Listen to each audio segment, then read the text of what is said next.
에이, 참, 그러네, 한국말. 아이, 참. 취소해야 쓰겠네. 아니, 다시 돌아오세요. 돌아가셨다가. 자, 두 번째 시간을 바로 이어서 말씀을 나눕니다. 21페이지 아래에서 세 번째 마태복음 8장 12절에다가 말했죠. 그 나라의 본자손들이라는 것은 이스라엘 12지파에 속한 사람들의 말씀을 먼저 받았던 사람들이죠. 이 사람들에게 하나님이 그 혈통적인 아브라함의 자손인 12지파에게 말씀을 먼저 맡긴 목적은 이방 모든 민족에게 나가서 복음을 전해서 모든 사람들이 다 예수를 믿어서 구원을 얻고 진리를 아는 데 이르도록 하게 하는 일에 쓰임받는 제사장 나라로 세우려고 이스라엘 백성들에게 먼저 말씀을 주셨던 건데, 그 사람들은 자기네들이 선민사상에 의해서 그 직분을 하지 않았다는 거예요. 자기네들끼리만 앉아서 말씀 나눠요. 이방 개들, 뭐 죄인들, 저런 사람들한테 말씀 주면 안 된다, 이랬다는 거거든요. 그것 때문에 예수님이 오셔가지고 그들 책망하시고 그들 심판해버린 거잖아요. 종으로서 맡은 사명을 하지 않았다는 거기 때문에. 우리들도 지금 마찬가지예요. 얼마나 중차대한 사명을 우리가 받아가지고 있는데, 이 사람이 이러니까 너는 말씀 안 듣게 생겼어, 너는 보니까 뭐 모르겠어, 뭐 이런 식으로 하면 사람 참에 들을지 안 들을지 주님 손에 맡기고 일단 허라는 거거든요. 다 그렇게 충성스러운 종들이 되셔서 주님 앞에 섰을 때 착하고 충성된 종이라고 다 칭찬받는 그런 분들이 되시길 바라요. 최선을 다해서 전도를 해야 돼요. 우리가 사는 목적을 여기에 둬야지, 인간사회의 목적을 두면 그건 사람이 아니에요. 짐승이죠. 인간사라는 건 얼마나 허망한 거예요. 다 알잖아요. 마태복음 21장 43절입니다. 그러므로 내가 너희에게 이르노니 하나님의 나라를 너희는 빼앗기고, 이미 이스라엘 12지파가 받아가지고 있었었죠. 죽어서 가는 나라가 아니죠.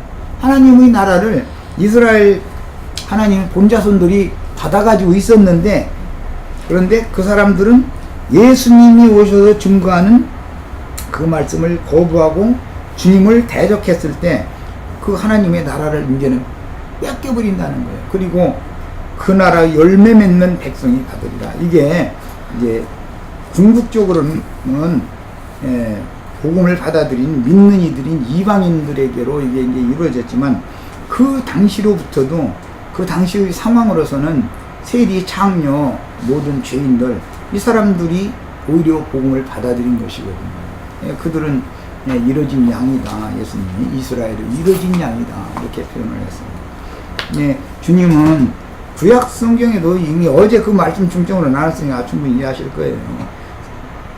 고아나 과부, 또 죄인들, 이런 사람들을 그 말씀을 통해서 맡길 때는 그 말씀을 통해서 그들을 불쌍히 여기고 그들을 구원하라고 그 말씀을 맡겨놨더니, 그 말씀을 오남용해가지고 내쳐버리고 멀리하고 사람 취급도 안 해버리고 오히려 그들을 통해서 착취의 대상으로나 삼아버리고 말씀을 너무 크게 오해해서 오남용, 하나님 너무 화가 나는 거예요.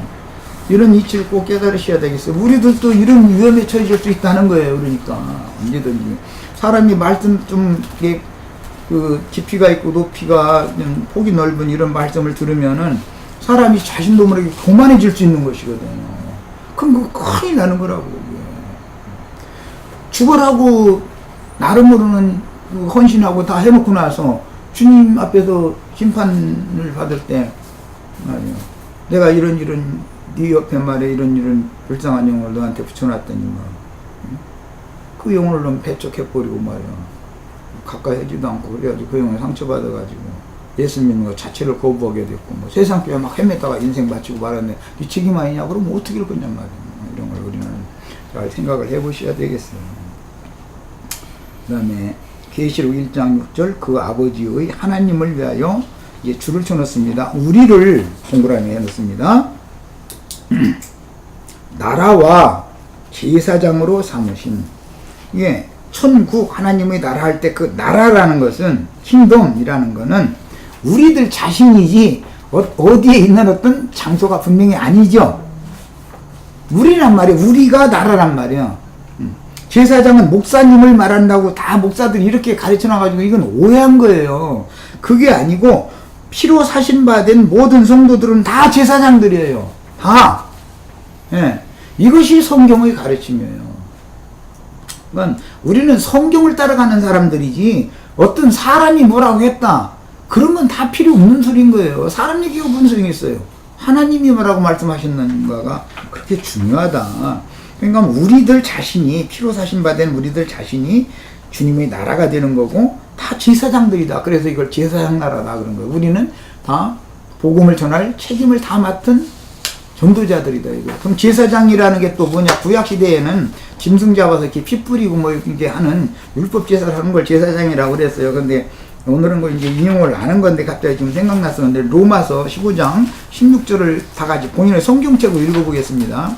거기는 줄쳐가면서 왜 내 아버지 지체들 사명감을 좀 꼭 심어줘야 되겠다. 말씀을 맡았으면 말씀을 전할 사명을 받은 사명자다라고 하는 그런 사명의식이 꼭 심어져 있으셔야 되겠어요. 사람을 만나면 태든지 전도를 해서 한 영혼이라도 얻어서 주님께로 다 돌아가도록 이렇게 전도를 꼭 하는 제사장 직무를 잘 하셔야 되겠어요. 우리가 제사장이라고 분명히 그랬잖아요. 베드로전서 2장 9절 10절에도 분명히 우리가 다 왕같은 제사장들이라고 이렇게 돼 있어요. 그런 구절이 한두 군데가 있는 게 아니에요. 그런데 기독교계에서 목사님들이 우리는 제사장이 당신들은 형신도다 이렇게 성경을 뒤집어 버리는 거예요. 그것은 구약의 율법시대에나 그렇게 한 것이지 신약시대에 와서는 그것을 다 패해버렸단 말이에요. 그래가지고 원래 하나님의 뜻대로 복음을 맡은 자는 다 제사장들이다 이거예요. 다. 이것이 하나님의 말씀이에요. 자, 15장 16절에 나오는 말 줄쳐가면서 읽겠습니다. 이게 바울사도가 자신의 맡은 그 사명 직분을 설명할 때 하는 말인데 이 은혜는 곧 나로 이방인을 위하여 그리스도 예수의 일꾼이 되어 여기 나로 중에는 우리 박경희? 네, 박경희 자매님이나 우리 김자매님이나 미국식으로 해야지. 그래야 잘 생각 안 나니까 우리 유자매님 모두가 다 오자매님이지 여기는 자꾸 다 머리가 안 좋아갖고 다 여기 곧 나로 할 때 바울사도만 임대두면 안 돼요. 내 자신이 여기에 들어가야 된단 말이에요. 나야 되는 거예요. 성경 이야기는 모두 나의 구원을 위한 것이 바울사도만을 위해서 한 얘기면 나와 뭔 상관 있겠어요 그게. 이해하셨죠? 내가 지금 하는 말을. 예. 그리스도 예수의 일꾼이 되어 하나님의 복음의 제사장 직분을 하게 하사. 그랬어요. 하나님의 복음을 맡았으면 나는 제사장이다 이거예요. 자, 구약시대에는 짐승 잡아서 피 뿌리고 제사를 했어요. 짐승으로 제사를 했어요. 그러나 신약시대에는 사람들에게 전도를 해서 그 사람의 영혼을 주님 받으시도록 주님이 받으시는 흠양하시는 제물이 되도록 사람을 바치는 거예요. 이게 실현이란 말이에요. 구약시대는 모형이잖아요. 하나님은 짐승을 받아 잡수시는 걸 원하시지 않아요. 구속받은 사람을 받아 잡수시는 걸 원하는 거예요. 그게 구약시대는 모형이었는데 신약시대 와서 어떻게 한다고 했어요? 하나님의 복음의 제사장 직분을 하게 하사 이방인을 제물로 드리는 것이 이랬잖아요. 사람 제물로 드리는 거죠. 이게 제사장 실현이란 말이에요. 구약시대 제사장이 한 일은 그것은 이 신약시대에 말씀을 맡은 사람들이 전도를 해서 사람들의 영혼을 얻어서 하나님이 받으시라고 하나님이 받는 제물이 되도록 드리는 그런 역할을 하는 것을 제사장이라고 그러는 거예요. 목사만 일을 해서는 되겠어요? 우리가 다 일을 해야죠. 그래야 제사장 나라가 되는 거예요. 그래야. 예. 제사장 평신도 이런 제도를 예수님은 이걸 없앴단 말이에요. 구약시대에 그런 제도가 생긴 것이 왜 그런 거예요? 출애굽기 32장 생각 안 나요? 모세가 시내산에서 안 내려오니까 아론이 금고리들 있는 거 다 내놔라 했더니 그거 갖다 이게 해가지고 금송아지 만들었다는 거 아니에요? 금송아지 앞에서 먹고 마시고 뛰놀고 춤추고 있는데 그 사건 때문에 이스라엘 나라 전체가 이스라엘 백성들 전체가 제사장들이었는데 직분을 레위 지파에게만 딱 줘버리고 나머지는 제사장 직분을 뺏겨버렸잖아요. 그것이 신약에 와서 너희는 그 나라를 뺏기고 그 얘기단 말이에요. 뭔 뜻인지 아시겠어요? 아까 조금 전에 너희는 그 나라를 뺏긴다는 말 읽었죠? 네. 무슨 뜻이에요? 제사장 직분을 뺏어버린단 말이에요. 왜? 그들이 해야 될 사명을 잘 하지 않았기 때문에. 사람 세리니까 안 되고, 이 사람은 창녀니까 안 되고, 이 사람 죄인이니까 안 되고, 사람 봐서 차별을 하고 그러는데 예수님은 오히려 그들을 더 불쌍히 여기시는데, 자기네들은 뭐 대단한 뭐나 되는 줄 알고, 그러면서 자기네들은 거룩한 사람이라고, 이게 이제 하시딤이라고 그래서 자신들은 거룩하게 성별된 자다. 이런 사고가 깊었단 말이에요. 이런 걸 보고도 주님이 오셔서 막 화가 난 거예요.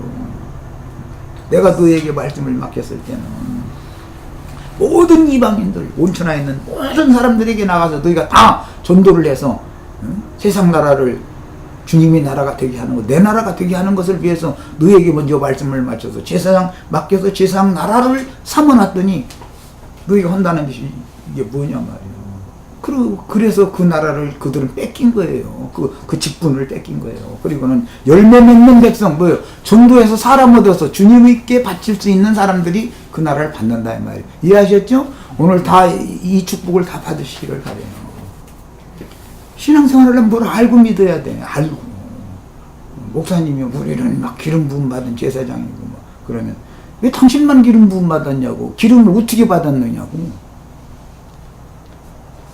기름 부음 받았다는 건 관유, 왕이나 제사장이나 선지자로 그 삼권이라고 그러는데 주의 성령이 임했다는 뜻이에요. 다 성령이 임하셔야 돼요. 엊그제 내가 그거 쉬는 시간에 했던 거 잠깐 얘기했었죠. 응?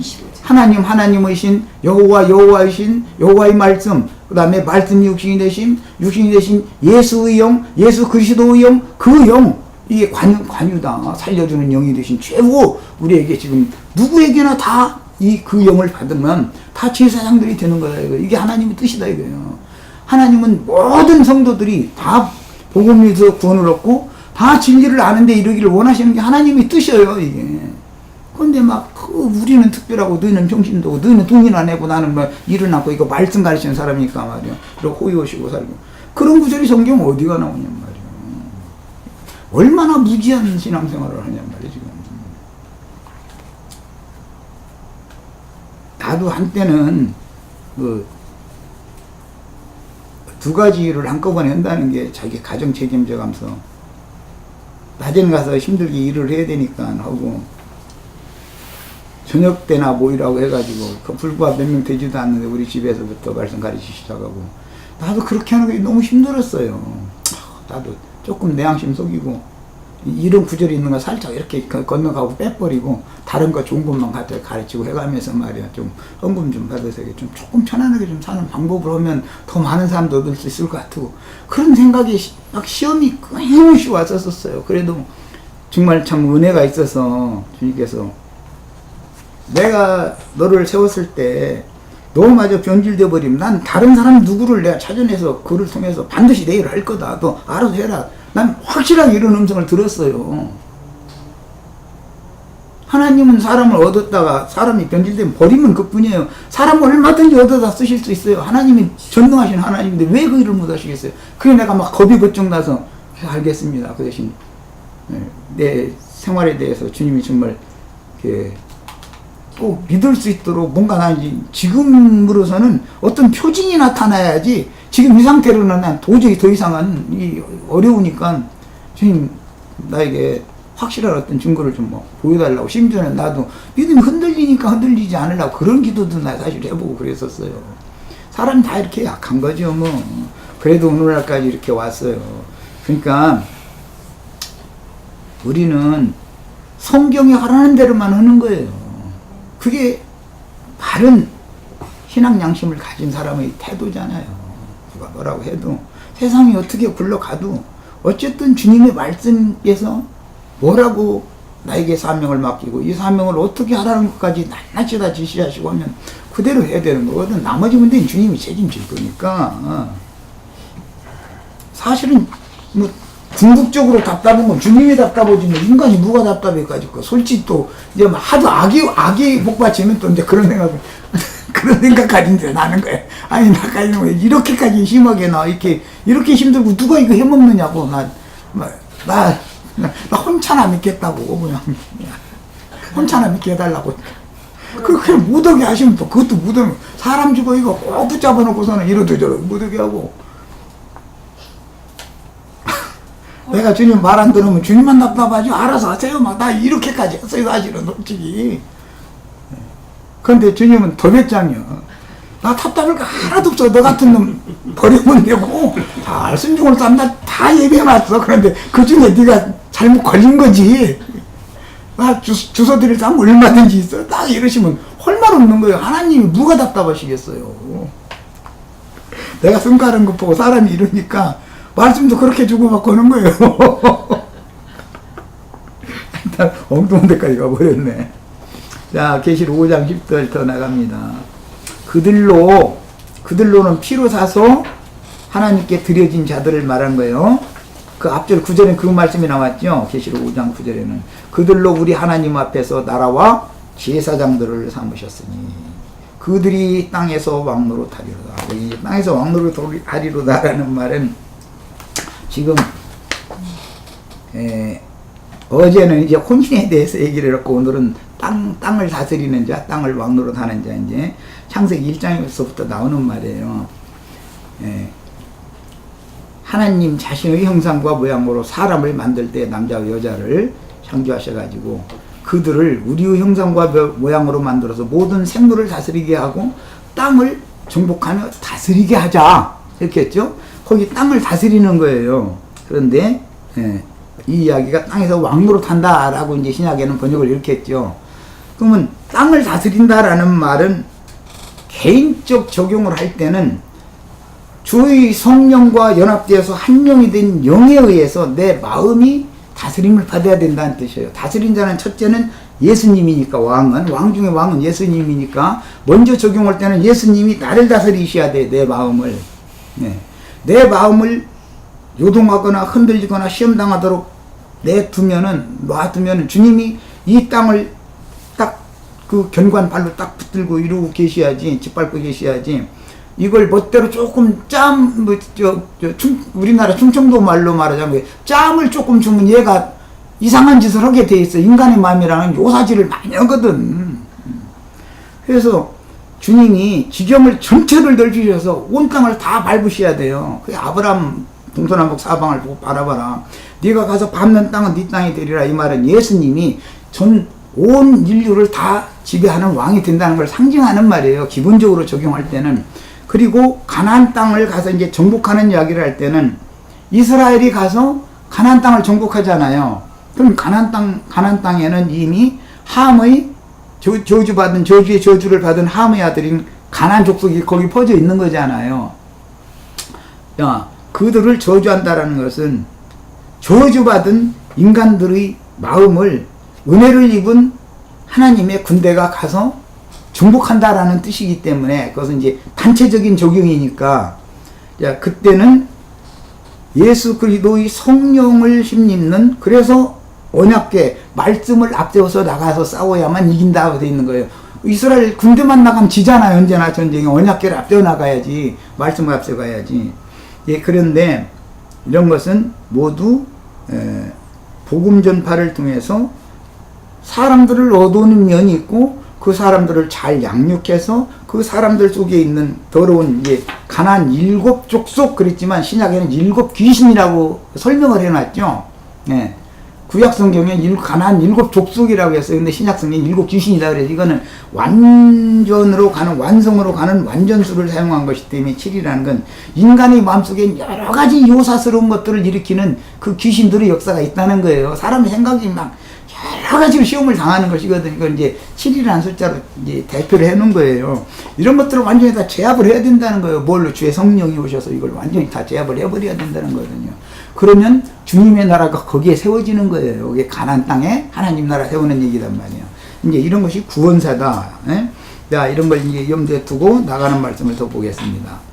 계시록 5장 10절 그들로 우리 하나님 앞에서 나라와 제사장들을 삼으셨으니 그들이 땅에서 왕노로 타리로다. 이 땅에서 왕노로 탄다는 것은 땅을 정복하고 지배하는 것을 말하는 것인데 개인적으로는 예수 그리스도의 성령이 내 마음을 정복하고 지배하는 것이고 단체적으로는 전도를 하는 것과 이제 관계가 되니까 나가서 사람들의 마음을 또 얻어서 주님의 것이 되게 하는 것이죠. 이 양면이 있다 이걸 말씀드리는 거예요. 이것이 땅에서 왕노로 탄다는 거예요. 야, 요한복음 14장 2절 내 아버지 집에 거할 곳이 많도다. 그렇지 않으면 너희에게 이르렀으리라. 내가 너희를 위하여 거처를 예비하러 가노니. 이제 이 말씀 가지고 예수님이 지금 막 천당에 가셔서 막 하늘에서 막 금집 짓느라고 막 금톱 찌른다고 그런 말 많이 들어보셨죠? 응?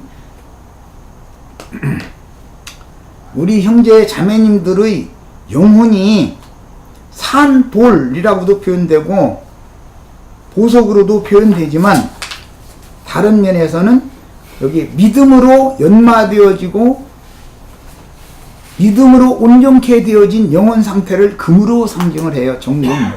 예. 예, 정금이라는 건 욥기서에서 이게 인용하는 말인데 내가 연단 단련을 받은 후에는 내가 정금같이 나오리라 이렇게 욥기에 나오는 말이에요. 예, 계시록 21장에 가보면 거룩한 성 세루살렘 다 정금길도 정금길이고 집도 성 자체도 모든 게 다 정금으로 만들어 있잖아요. 뭐예요? 연단받고 단련받아서 완전한 믿음이 된 영혼들로 세워진 거다 그런 말이에요. 그래서 이제 원래 정금 순금이라고 하는 것은 이것은 그 금이 섞여 있는 돌을 100번 연단을 해서 불순물을 완전히 제거한 것 보고 정금이라고 그러잖아요. 순도 99.9%라고 그래도 0.001%는 불순물이 들어있을 수도 있다는 뜻에 100%라는 건 안 쓰죠. 99.99% 순도 이렇게 그걸 이제 순금이라고 그러지. 정금 언제든지 그것도 너무 놀라운 거예요. 세상에서 정금을 뽑아내는 데는 반드시 불 속에 이걸 100번을 그 광석을 넣었다가 꺼내야 순도 99.9%의 금이 나온다는 거거든요. 얼마나 놀라운지 모르겠어요. 약간.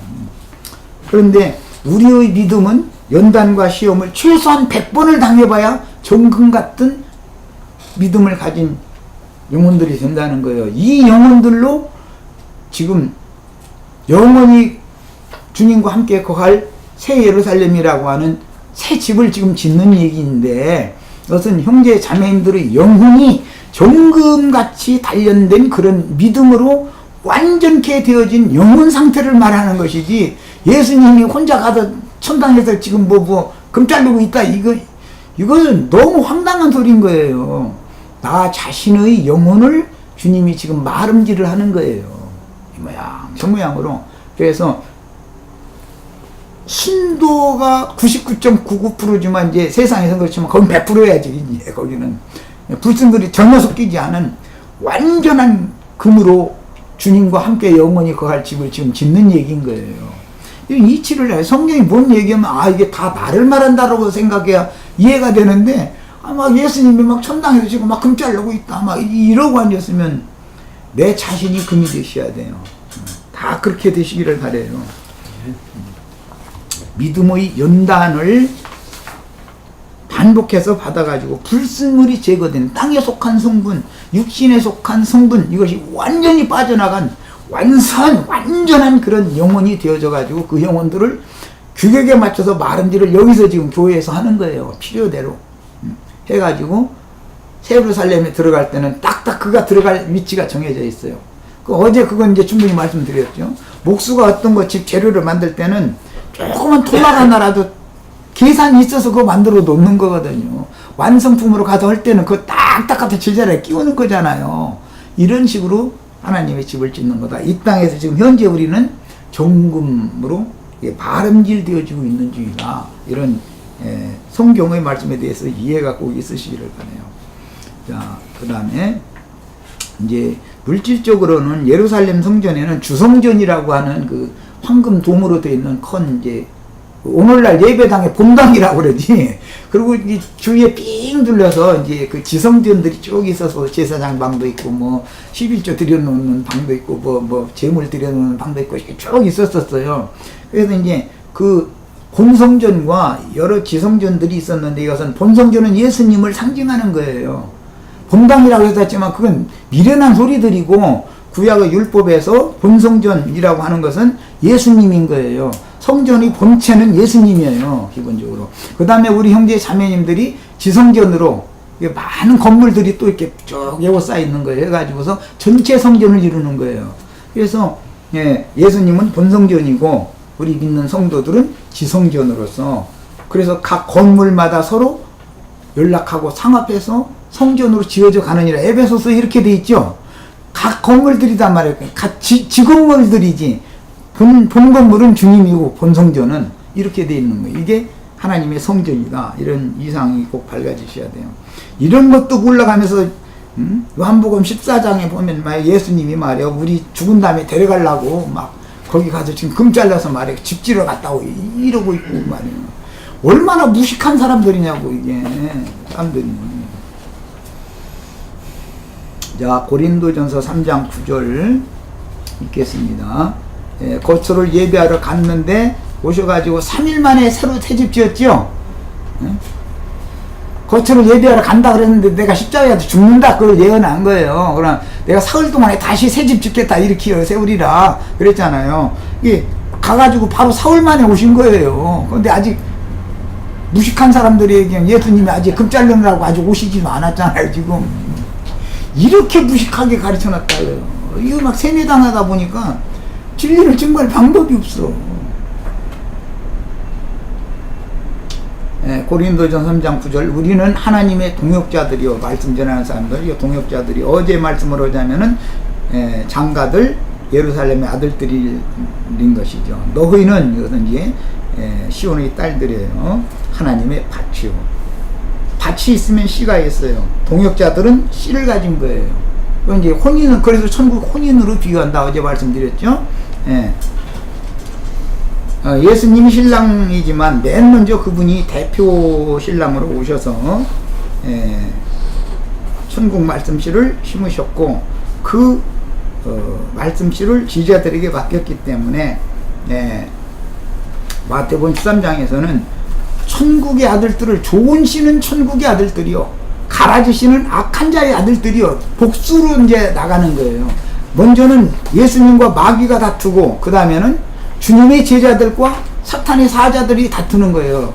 서로가 씨를 뿌리려고 그러면 사람들이랑은 밭이단 말이에요. 세상은 밭이기 때문에 세상에서 사람을 얻어서 말씀을 서로가 자기가 받은 말씀을 지금 심는 거거든요. 이게 혼인으로 상징한 거예요. 뭐 이 얘기는 어른들이니까 뭐 설명 안 해도 다 알으실 거예요. 예.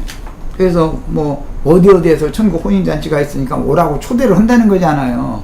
많은 사람이 몰려가도 청함을 받은 자는 많지만 택함을 받은 자는 적다. 신부로 택함 받은 자는 아주 적은. 왜냐하면 말씀이 이해가 안 되니까 안 받아들이면 들러리 그냥 괜히 놀러 가서 밥 한 그릇 얻어먹고 온 거지요. 잔치집 있다고 해서. 우리는 그렇게 신앙생활 해서는 안 되겠다. 청함을 받아갔으면 택해진 자가 돼서 신부로 딱 택함을 받아서 완전히 생명의 납을 딱 맺고 와야지. 그러잖아요. 말씀을 내가 믿음으로 받아들이고 와야 된다 이거예요. 믿는 성도들이 구속받은 성도들의 영혼이라는 것은 그 자매님들이 태로 이게 상징이 되는 거예요. 예, 이런 것은 다음에 이제 말씀을 또 나누겠습니다. 너희는 밭이요라는 말은 이게 밭이라는 말은 태라는 뜻과도 같은 뜻이에요. 이게 히브리어법에서 완전히 태라고 그래요. 이것을 여기는 태라고 하는 건데 이제 이것을 신약의어법으로 밭이라고 그러죠. 그 다음에 하나님의 집이다. 믿는 이들이 하나님이 농사하는 밭도 되고 천국 농사하면 천국씨를 심어야 되잖아요. 그 밭에다가 하나님의 밭도 되고 하나님이 거하는 집도 되는 거예요. 이게 다 믿는 사람들이 그렇다는 거예요. 죽어서 어디 간다는 말이 아니단 말이죠. 자, 하나님의 천국 농장이며 하나님의 집인 교회는 구속하신 사람들을 세우시는 것이며 사도, 선지자, 목자와 교사들은 하나님의 집을 세우는 동역자들이니 농부는 아버지시고 그 아버지의 품꾼들로서 말씀을 전하는 자들이 꼭 있어야 되는 것이죠. 하나님 동역자들이. 모든 성도들은 지혜로운 건축자들이 되어야 하는데 주님의 집은 성도들이 온전케 되어 그리스도의 형상이 영혼 속에서 이루어지는 것을 집 짓는다고 그런 거다. 이 말에 대해서 잘 이해를 하셔야 돼요. 성전 건축한다 라는 말은 믿음으로 천국 복음을 받아들이는 사람의 영혼 속에 예수님의 형상과 모양으로 온전히 지금 온전한 사람을 자꾸 지어져 가는 거, 온전케 되어져 가는 거예요. 그것을 성전 건축한다 이렇게 말한 거예요. 성경에서는. 그런데 신자들한테 헌금 내라고 졸라대놔가지고 그거 가지고서 큰 예배당 해놓고 주의 성전 봉헌한다고 이러고 앉았잖아요. 성경에는 분명히 하늘은 나의 보좌요 땅은 나의 발등상이 너희가 나를 위하여 무슨 집을 지어서 바칠 거냐. 나의 안식할 처소가 어디겠느냐. 분명히 이랬어. 사람이 그래가면서 하나님은 신이시니 우주에 충만한 신이시니 사람의 손으로 지은 전에는 거하시지 않는다. 명확하게 돼 있어요. 성경에. 근데 왜 예배당에 그러고 목숨 걸고 다니느냐고. 주님이 계시지 않는다는 데를 왜 그러고 다니느냐고.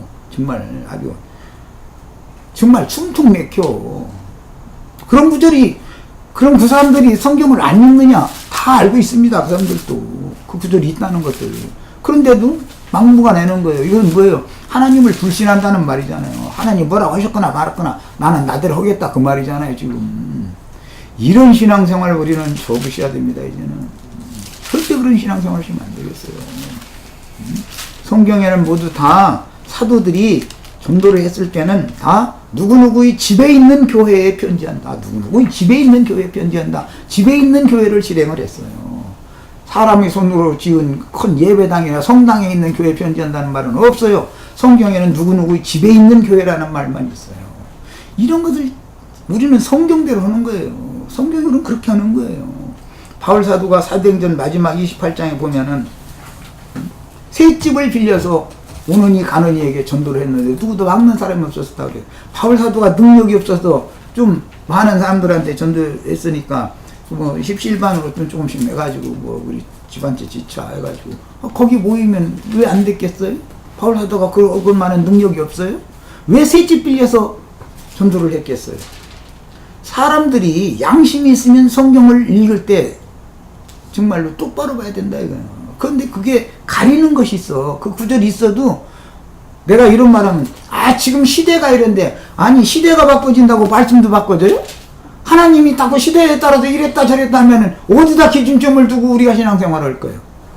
시대가 아무리 바꿔져도 하나님의 말씀은 절대로 변하지 않는 거예요. 1.1핵이라도 그 자리에 딱 지키고 있는 거예요.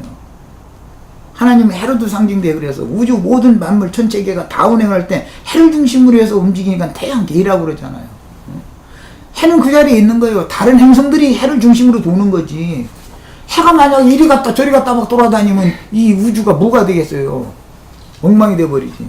그래서 주님의 말씀, 주님 자신은 늘 그 자리에 계시다. 인간들이 마음이 요사스럽게 이러쿵저러쿵 자꾸 움직이고 필요대로만 하나님 말씀 변질시켜가지고 자기 편리대로 이렇게 갖다 막 때려 맞추고 그러려고 그렇게 쓸줄을 부리는 거지. 어떤 사람들은 무식한 사람들 전도하고 나면은 하나님의 말씀은 귀에 걸으면 귀걸이고 코에 걸으면 코걸이요 이래버려. 아니 그럼 그걸 왜 하나님의 말씀이라고 그래? 하나님의 말씀이라 허지른 말든지. 그럼 귀에 걸으면 귀걸이고 코에 걸으면 코걸이 있는 말씀을 몰라고 그걸 신앙의 교대로 산다는 거야. 미쳤어? 디모데전서 3장 15절 보겠습니다. 모든 성도들은 지혜로운 건축자들이 되어야 되겠어요. 주님의 집은 성도들이 온전케 되어 그리스도의 형상이 영혼 속에서 이루어지는 것을 성전 건축이라고 그러는 거다. 오늘 이 말은 꼭 담아두고 돌아가셔야 돼요. 성전이 건축된다는 말은 뭐라고요? 내 속에 예수님의 형상과 모양으로 지금 지어져 가는 거예요. 내가 온전한 새 사람이 되는 것을 성전 건축이다 이렇게 말한 거예요. 성경에서는. 이런 것은 기본 지식이에요. 성경을 읽을 때는. 이런 관점을 가지고 성경을 읽으면 다 뚫리고 이해가 되게 돼 있어요. 자, 이제 디모데전서 3장 15절. 고맙습니다. 3장 15절.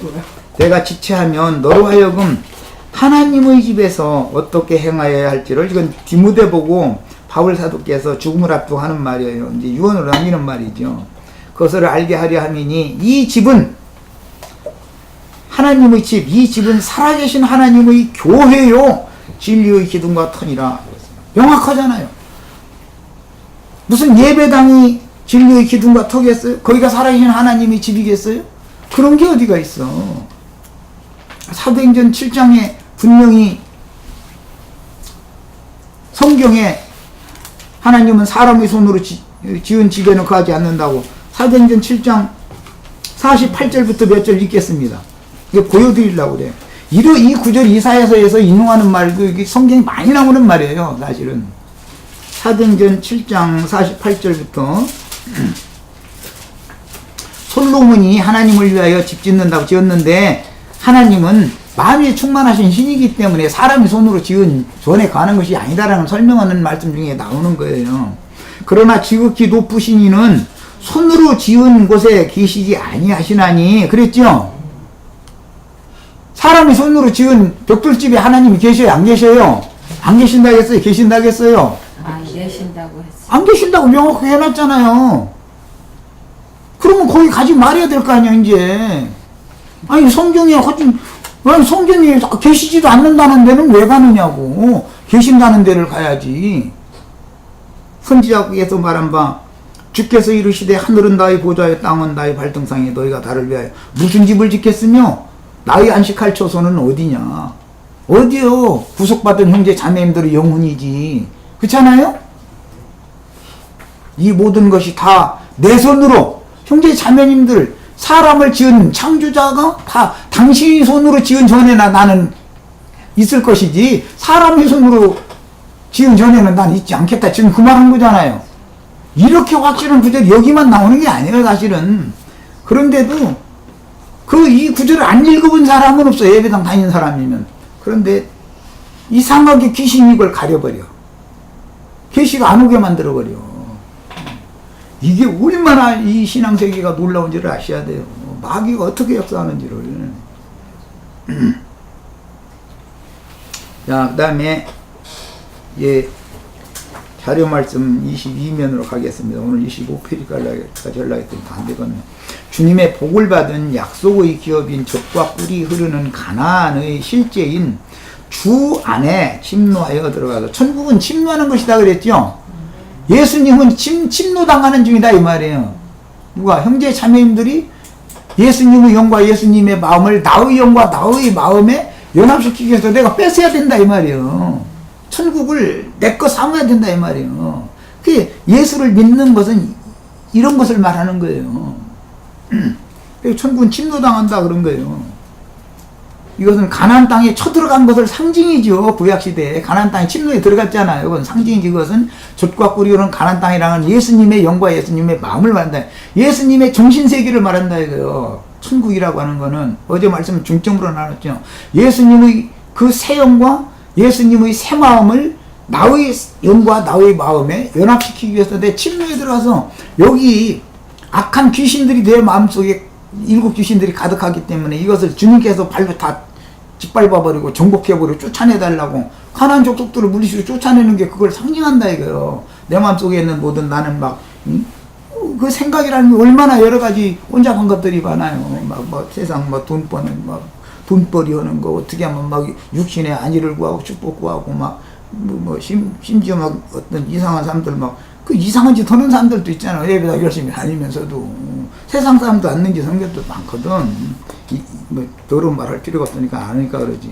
그게 뭐예요? 다 귀신 붙어서 그러는 거 아니야. 귀신들이 가득하기 때문에. 그거 다 예수 그리스도의 성령께서 내 마음에 오셔서 다 지배하고 정복하고 죽여버리고 쫓아내고 다 해야 된다는 거예요. 그래야 여기에 천국이 임하는 거예요. 하나님의 나라가 너희가 기도를 할 때 나라가 임하옵시며 뜻이 하늘에서 이루어진 것 같이 땅에서도 이루어지기를 위하여 이걸 위해 너희 기도해라 그러는데 나라가 어떻게 임할 거냐 이거예요. 내 속에 귀신이 가득하면 귀신 나라인데 여기 하나님이 더러운 귀신들과 같이 살러 오겠어요? 이걸 먼저 지배하고 정복하고 쫓아내고 깨끗하게 정화된 땅을 정복한 다음에 그 다음에 오셔서 이 땅에다가 천국노사를 하시는 것이죠.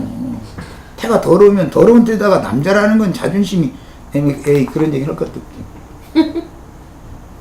세상 없어도 자기 부인이 태가 더럽혀졌으면 못 사는 거예요. 그거는. 그럼 어떻게 살아요? 다른 건 몰라도. 김치를 조금 맛없게 담아도 잘 담으니까 사다 먹으면 돼. 그거는. 태가 더럽혀졌으면 이거는 안 되는 거예요. 그게 남자의 자존심인 거거든. 차라리 혼자 사는 게 낫지 뭘라고 그렇게 살겠어.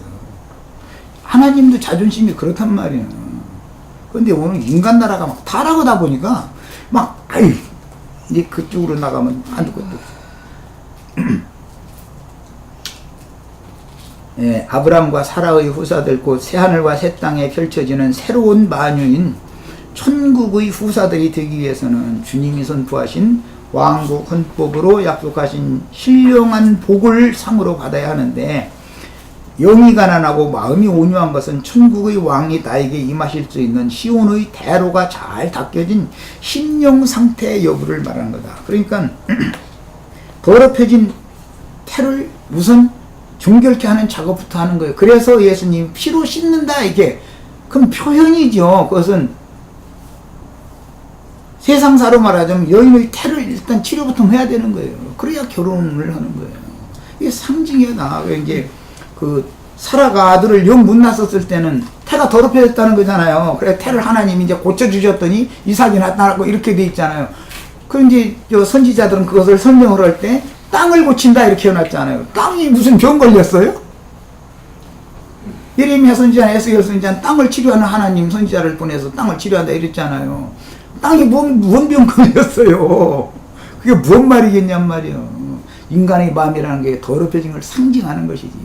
거기에 사람의 영과 사람의 마음이라는 것은 하나님이 거기에 오셔서 자기 거처를 삼고 자기 아내를 삼으려고 온 거예요. 그 사람을 그렇게 지어놓은 거예요. 그런데 이게 세상신 마귀에게 다 탈취당하고 더럽혀졌기 때문에 예수님의 구속의 피를 통해서 이것을 정결하게 씻어야 된다는 거예요. 먼저 태를 고친 다음에 그 다음에 결혼을 하는 얘기하는 거예요.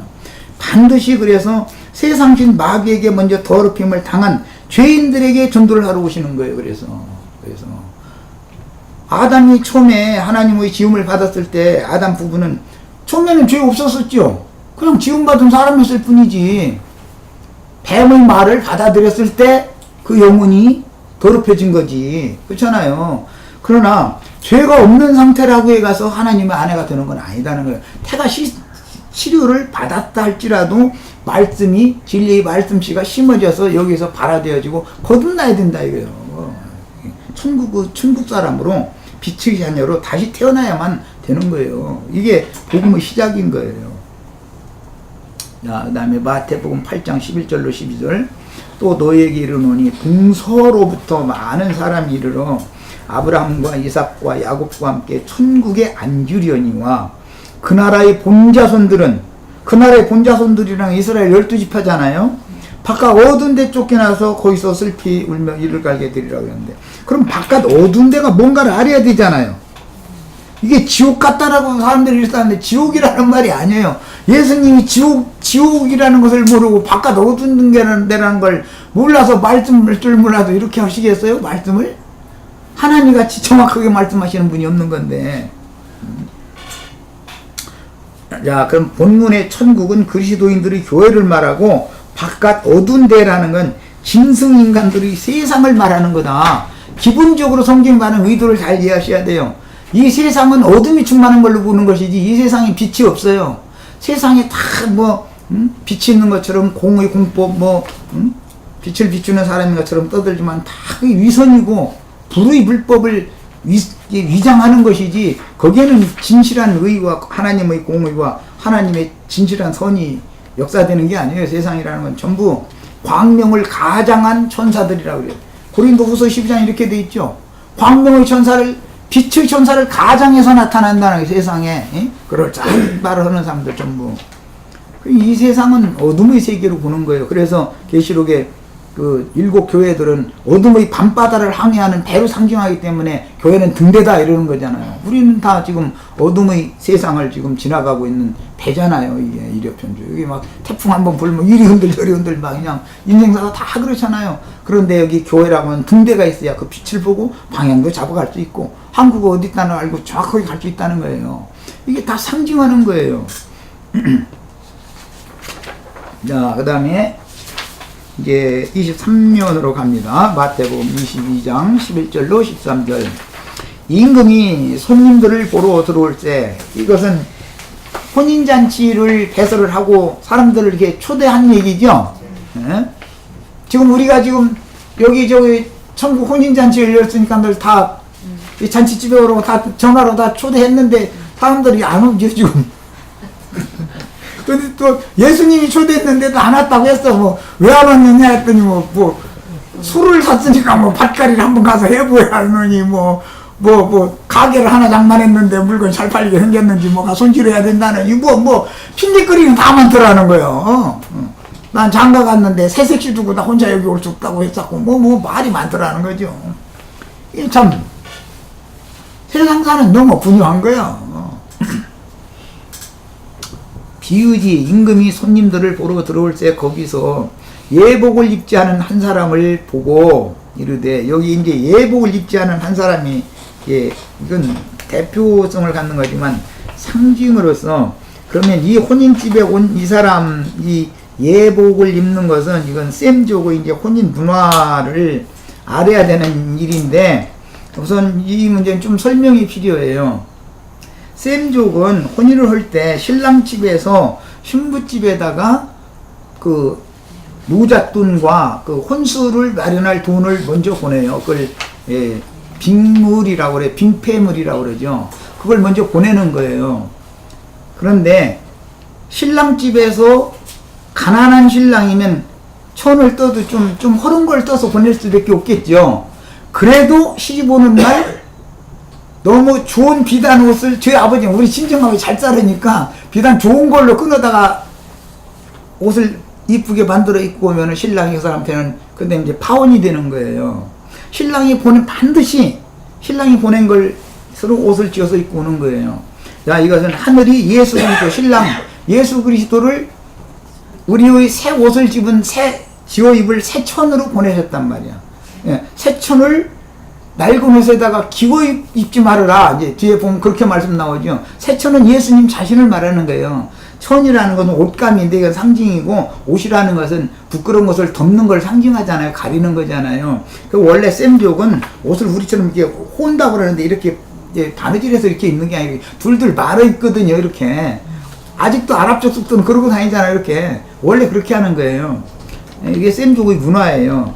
그런데 신부가, 저희 아버지는 부자라 해가지고 옷감을 너무 이거 창피해서 이건 입고 시집 못 가겠다 이래가지고 자존심 상한다 해가지고 저희 아버지 돈 가지고서 가서 좋은 비단을 떠다가 그거 딱 두르고 혼인식이 딱 나타나면 신랑을 무시한 거거든요. 그게 사실은 신랑이 너무 부자예요. 그렇지만 죄 있는 육신의 모양으로 아무것도 아닌 낮고 천한 모습으로 세상에 보내주신 거예요. 하늘 아버지께서. 그러니까 예수님을 무시해버리는 거 아니에요.